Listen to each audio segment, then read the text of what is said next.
അയ്യോ ചേട്ടാ, എന്നാ കാണുന്നില്ല. കാണുന്നില്ലേ?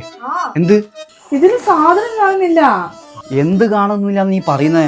നിന്റെ പുന്നാര അമ്മായി തന്ന മാല, നിന്റെ അൽമോയിന്റെ ആങ്ങള തന്ന മോതിരം, ഇളയമ തന്ന ബ്രേസ്ലെറ്റ്. ഇനി എന്താ നിനക്ക് കാണാത്തേ? ഹലോ, ഇരിട്ടി പോലീസ് സ്റ്റേഷൻ അല്ലേ?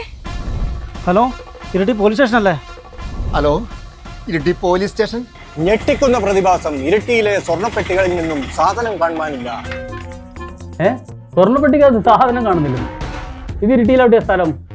ആളെ വിട്ടേക്കാം.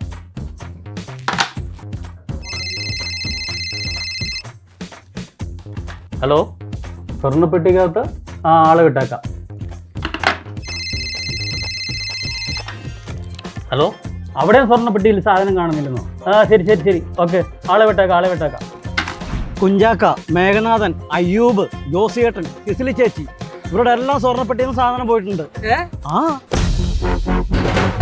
ഇരിട്ടിയുടെ പല ഭാഗങ്ങളിൽ നിന്നുമായി വീടുകളിൽ സൂക്ഷിച്ചു വെച്ചിരുന്ന സ്വർണ്ണപ്പെട്ടികളിൽ നിന്നുമാണ് സംഗതി കാണാതായിട്ടുള്ളത്.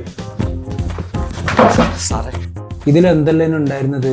സാറേ, അതില് അവളുടെ ഇളയമ്മ കൊടുത്ത ഒരു മാല, പിന്നെ അവളുടെ ആങ്ങള കൊടുത്ത ഒരു മോതിരമുണ്ട് 2 പവന്റെ, പിന്നെ അവളുടെ കുഞ്ഞമ്മ കൊടുത്ത ഒരു ബ്രേസ്ലെറ്റ്. ഇതാ സാർ ഉണ്ടായേ. ഒന്നും കൂടി പറഞ്ഞ എന്തെല്ലാം? സാറേ, അവളുടെ ഇളയമ്മ കൊടുത്ത ഒരു മാല, പിന്നെ അവളെ ആങ്ങള 2 പവന്റെ ഒരു മോതിരം കൊടുത്തിട്ടുണ്ടായിരുന്നു. മോതിരോ? അതുകൂടാതെ പിന്നെ കുഞ്ഞമ്മ കൊടുത്ത ബ്രേസ്ലെറ്റ്. കുഞ്ഞമ്മേന്റെ ബ്രേസ്ലെറ്റ് ഇറക്കി ഇതിനകത്ത് 3 ഉണ്ടല്ലോടാ.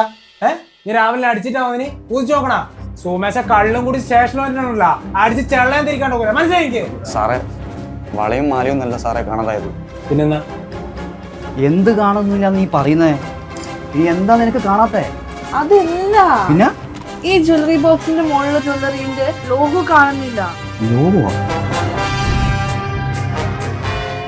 ലോഗോ ഈ ജ്വല്ലറി ബോക്സിന്റെ മേലെയൊക്കെ കാണുന്ന ലോഗോ ഇല്ലേ, അതിപ്പം കാണുന്നില്ല. 2 ദിവസം മുമ്പ് ഒരു ഇവിടെ ഉണ്ടായിരുന്നു സാറേ.